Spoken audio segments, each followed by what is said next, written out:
Fuck, where's my hat? Yeah, Oh, you gotta get the hat. oh. Okay.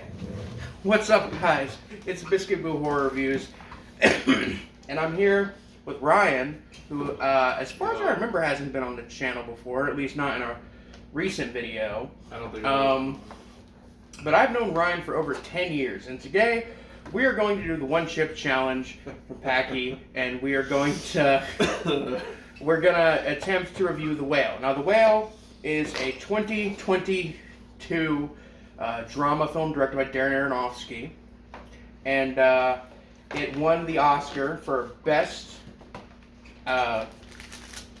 Lead Performance from a male actor. It won Best Actor at the Oscars. So here we are with the One Chip Challenge, the 2022 Blue Tongue edition. Ryan, do you have anything to say before we start? How long do you think you'll last? Let's give an estimate on how long we think we'll last. Oh no, it's gonna. Let me think about how long it's gonna take me to crack into this milk, because I'm not gonna pre-crack into it. I think I'll get 10 minutes at least. Yeah, I think we should. Here, let's get some shop towels going. Yeah, that's smart. Put it down on the table and get one to touch the chip. I'll just. Okay. So, is this visible? Yeah, it's mainly visible. Yeah, you want to crack into them? Let's crack into it. Ooh. Wait, I didn't crack one good enough for him. Yay, there's my favorite little guy. Well, the last time you did this, it was the normal one, right? Yeah, it was the 2021 edition. Mine's broken, so I'm just gonna. Mine's broken too. Yeah. Oh, yours is. Oh, it's not as broken as mine is, at least. But yeah. Here we go. Wait. We got the. Oh. Oh, I just touched my. That just touched my fucking nasal cavity. Oh, you want to cheers to this? Yeah. All right. Cheers. Here we go.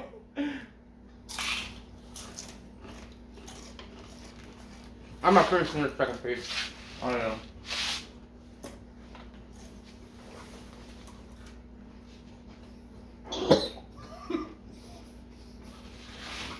Oh my god.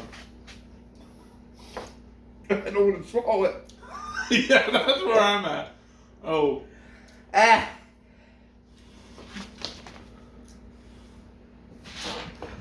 Okay. It's kind of burning my tongue a little bit. I wasn't expecting that. So. Oh, my tongue hurts really bad.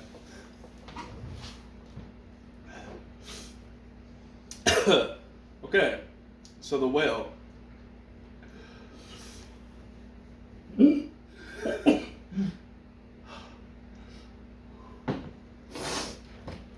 what are these fucking... Okay. I think I'll make it maybe a minute. Oh god.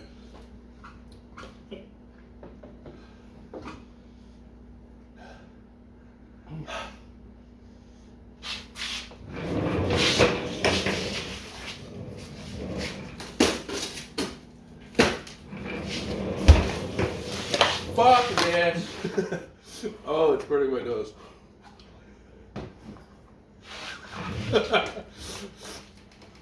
Oh, let me get a sip of that.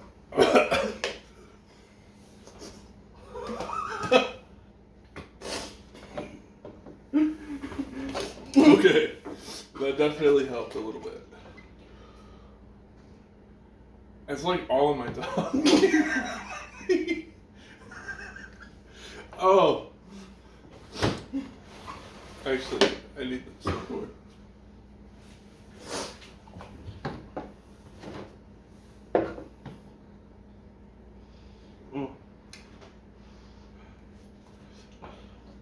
Yeah, that's bad. I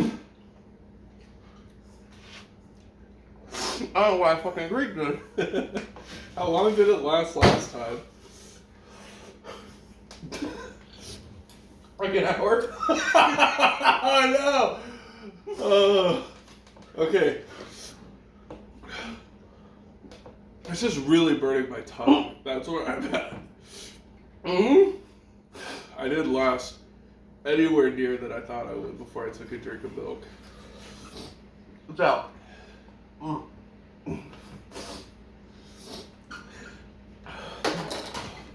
Oh.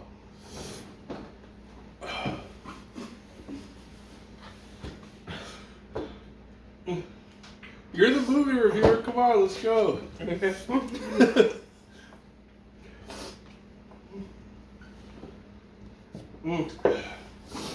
The milk is like a slight relief, and then it's immediately back to pain. Oh, okay. Should we go through like each day or as a whole? Mm. Go through it as a whole. Okay. Oh yeah, I have water.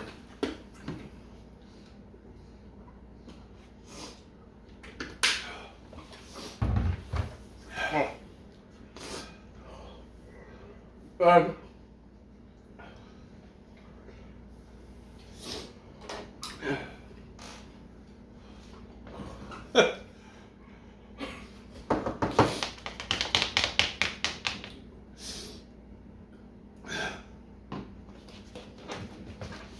Mm.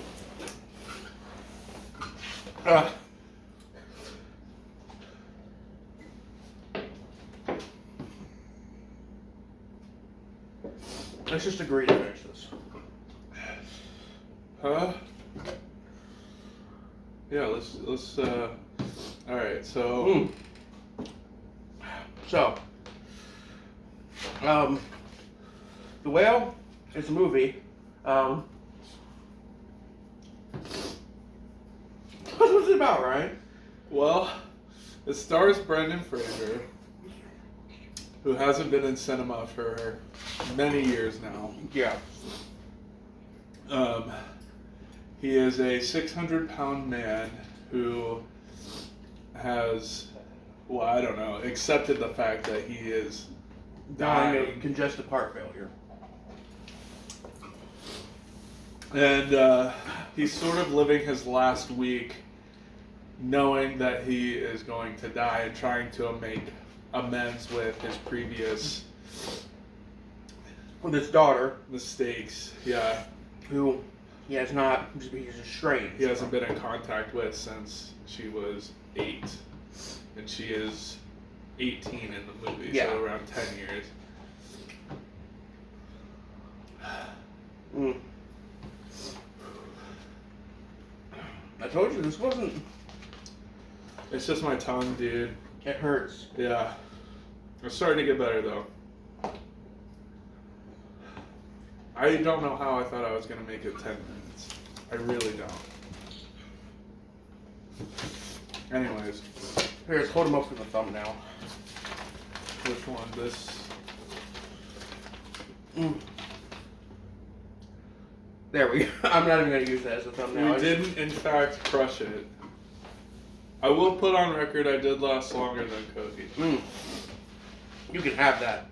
I will bow to you. I wonder if beer will help. It doesn't. Nope. It'll make it worse. So yeah, So, I, for one, thought The Whale is a pretty good movie. It was a pretty good movie. It's a little weird. it is weird. There's gonna be a spoilery review, by the way. But Well, yeah, when we explain why that he's dying. Well, I guess you figure out that he's dying in the first. in the first like 10 minutes. Yeah. But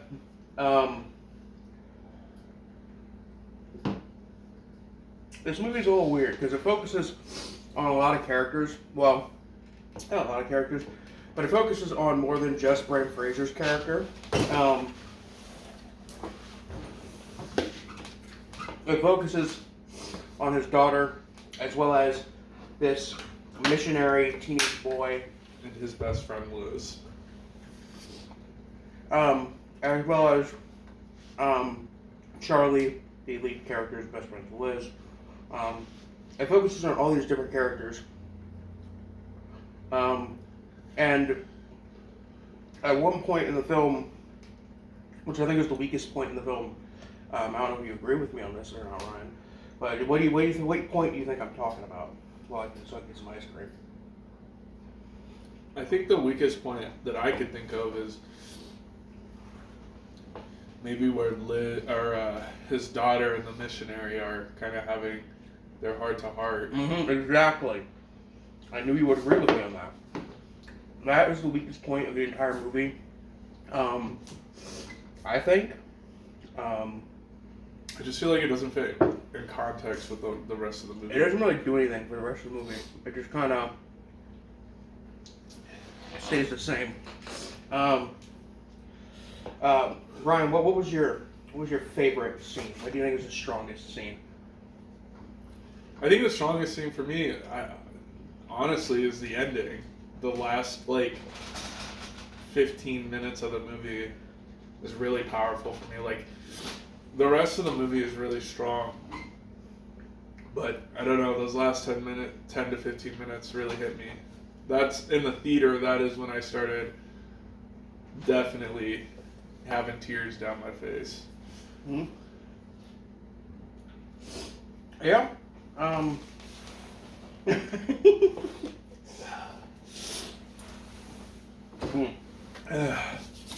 Okay. It still hurts.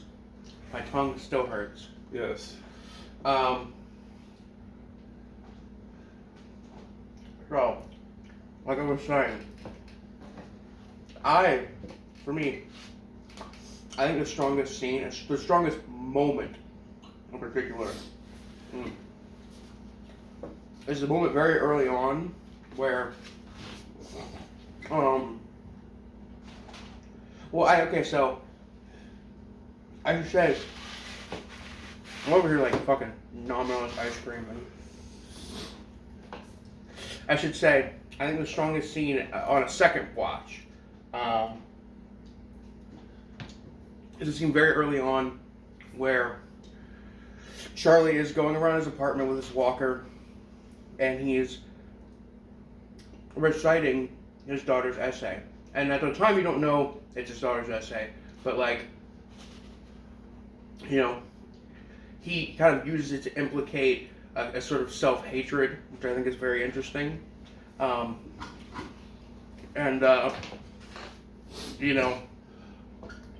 you think about it that way, but you also think about after you know that it's his daughter was saying that it means so much to him, that it brings him all this happiness, that maybe it isn't as self-deprecating as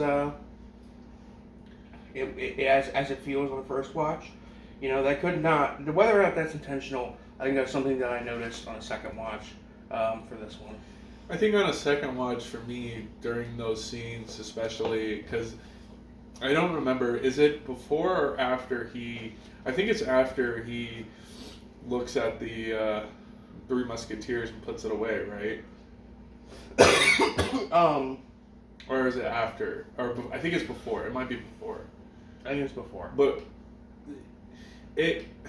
there's kind of in the earlier, because it spans over the whole week, and it's really early on in the week, and it kind of shows his willingness to, maybe I should change, maybe this isn't how it's supposed to be,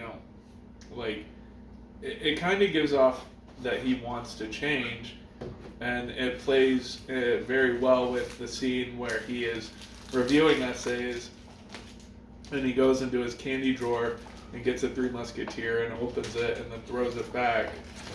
There is that obvious want to change, and then he just kind of spirals from there. But I also do think it is very at the same time, he views himself as a whale and he wants to die. Like, he doesn't, he's just given up. Yeah, I think that's a pretty interesting take. Darren Aronofsky, very interesting director. The guy who did this. I don't know if you'll know any of his movies, Ryan, but he did Mother in 2017, which was a movie that I was really hyped for and really into when it came out. I'm not too big on it anymore, but I still think it's like a really solid artistic expression. It's very blunt, very abrasive. It's very going too wrong make tongue hurt. I remember you talking about it. Yeah, I was really into Mother when it came out. I'm not so much into it anymore, but I still think it's a very strong artistic expression. I think Aronofsky is a very interesting director. His one movie that I think everybody should see is Requiem for a Dream, which is a film he did in the early 2000s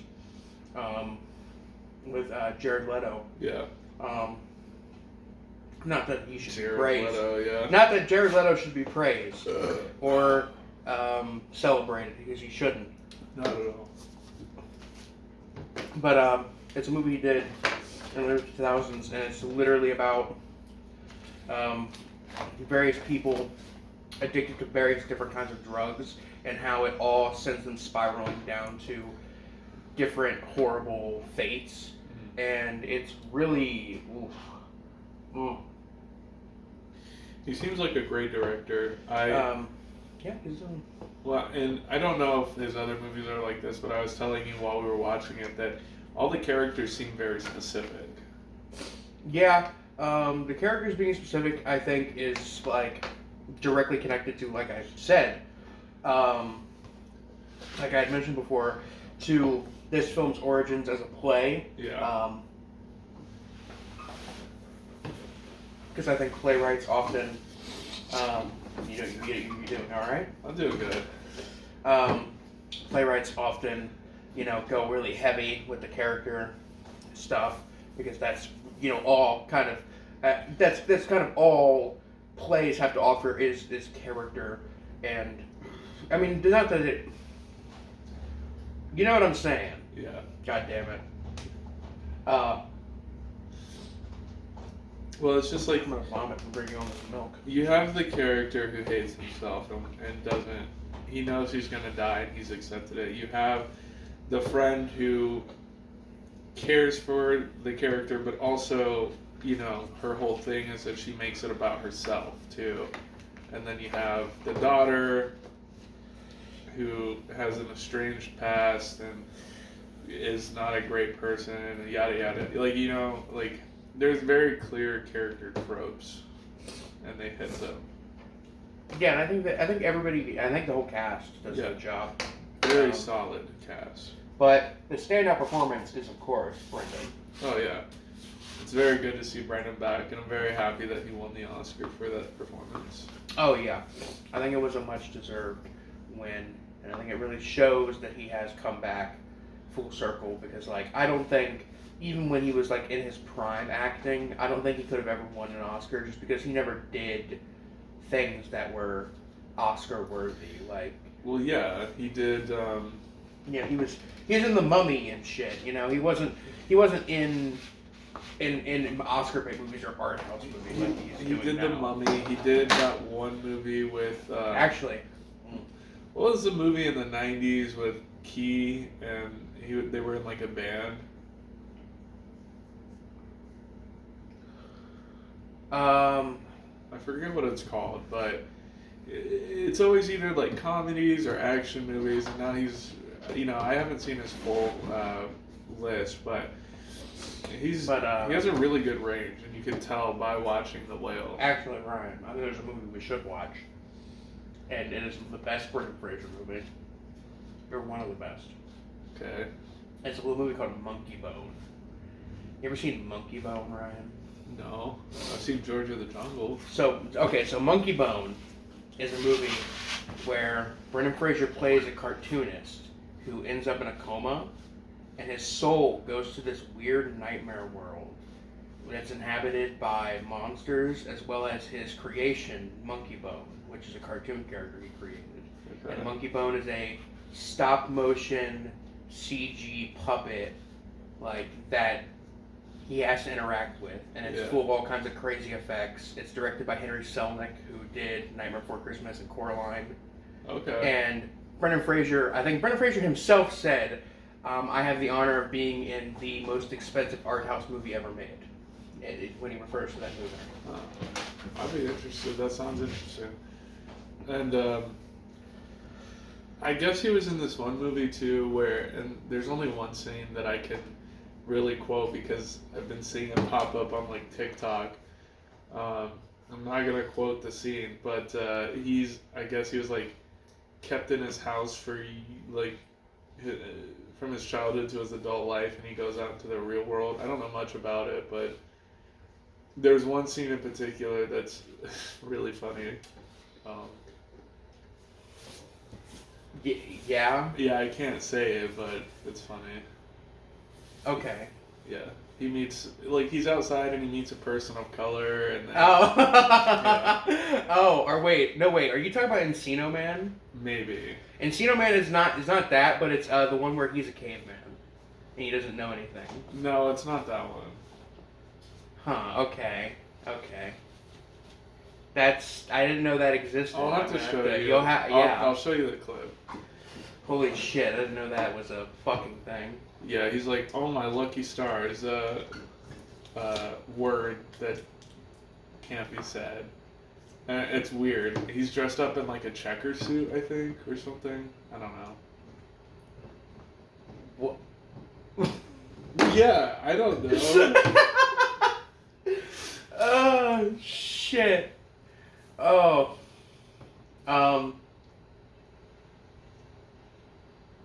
Okay, so Brendan Fraser said the N-word. Could take his Oscar away.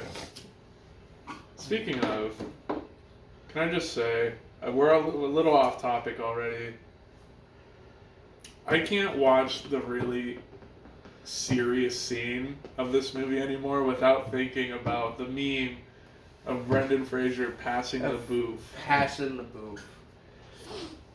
It's...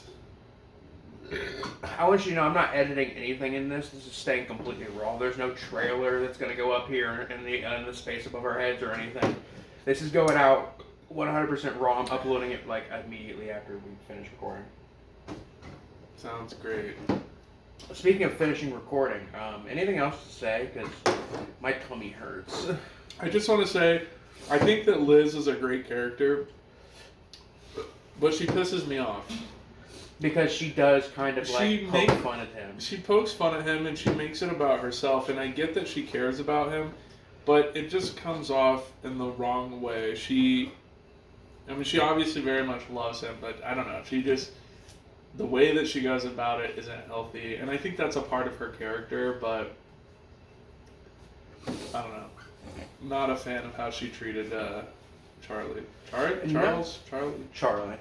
yeah. Yeah, no, I remember, and I agree with that. I think the way that everybody treats Charlie is very poor. Yeah. Very sad. It makes you feel bad. Like the pizza guy. That shit made me mad. Yeah, even the pizza guy is like judgmental. And it's like, dude, who the fuck are you? You deliver pizza for a fucking living. It's not even that. It's just like, clearly he knows something's up with this guy, and then he has the audacity to wait for him to watch him grab the pizza and then scoff at him. Like, yeah, what's your problem, dude? I don't know. It's like no one can respect Charlie and like the struggles that he's been through. I think he just gets a lot of unnecessary slack, or not slack, but a lot of shit. Mm-hmm. I agree with that. I agree with you on that one. What would you give The Whale 1 out of 5? 1 out of 5. I give The Whale a very solid 3. It's closer to a 3.5 than it is a 2.5, I should say. Like it's a very solid movie, but I don't know that like entire like 10 minutes, I want to say it's 15 minutes, but it's not 15 minutes. minutes. There's no way it's 50 minutes. Yeah. But that whole like 10-minute segment where Charlie is drugged and he's not in the movie is like not interesting to me at all. And it really just throws a monkey wrench into the pacing. So and it happens like not even that early on. It happens like 30 halfway. minutes into the movie. It's like halfway through the movie. That's why, for me, that's what gives, like, I give it a 4 out of 5. Simply for that, because it's like, it's giving a little bit of backstory on a character, but the character doesn't matter anyway, because he just ends up fucking off. So, to me, it was pointless. Yeah. Yeah. I also just I don't know. I have weird feelings about The Whale. I'm conflicted on it in a lot of ways because I think it's like a very good movie in a lot of ways, but I also think I think in other ways it might not be as good. You know, a lot of people are like are pointing out things about it online in film discourse. I try to avoid film discourse in general. Yeah. Because like I despise it, but I end up seeing it anyway because I follow like one person in particular who loves to tweet that shit, and as a result, he's kind of like just gotten me into this like one person or this handful of people on Twitter have gotten me to like feel this specific way about this movie, and I don't want to feel that way about it because I think it's a very good movie. Well, what were they saying? It's all the stuff about like Charlie being treated like a freak show, Yeah. and I don't know. Like, I feel very strongly about it in the sense that, like, I feel like even, you know, like, even when Liz is, like, helping him into the wheelchair and she's saying beep, beep as he's backing up to sit down in the wheelchair, like, shit like that is just, like, it's so unnecessary. Like, she's already, like, people are already, like, calling him disgusting and everything. It you know, it just feels a little mean to me. And that's not even me trying to say like the director's hating fat people, because I'm not saying anything like that. Yeah. I'm just saying it made me feel really uncomfortable, and that's at the end of the day that's about me. That's not a movie problem. I get that, and I think that for the most part is very valid, but also, and it's silly to say, but you know, because it's a movie, but we also don't know like their history together and their day-to-day life. Like, maybe Charlie doesn't really care that they poke fun like that. Maybe they have that dynamic where he's completely okay with that. But in a general sense, I don't feel as though somebody that is in that much of a health situation, because it's not a common occurrence, but it's common enough that you might encounter it a couple times in your life, and the people who are in that situation shouldn't be treated as a freak show. No. They're just normal people that have hit a rough patch 9 times out of 10. Exactly. Yeah. I don't know. It's just there's stuff about it that I feel that makes me feel a little icky, and I'm not a fan of that. But you know, this is coming from the guy who likes Salo, so like I don't know. I'm not one to. I think you know I should just say that this is a good movie. Well, I didn't like that they smoked weed, so that's what made me uncomfortable. I am strictly against weed, so. Yeah, I feel it. I'm right there with you, brother. Yeah, I can't stand the green meat. Oh God. Are you okay? You gonna puke? No, I'm not gonna puke. I'll be fine. You're gonna puke. I'm not gonna puke. Now I'm gonna turn off the camera before I puke. All right. All right, Nice everybody. seeing everyone. This has been a fucking 30-minute nightmare. I'll never be back again. Yeah, no, this is a one-time thing. One and done, baby. One and done. Anyway, guys, this is Biscuit Boo Horror Reviews signing off. Peace.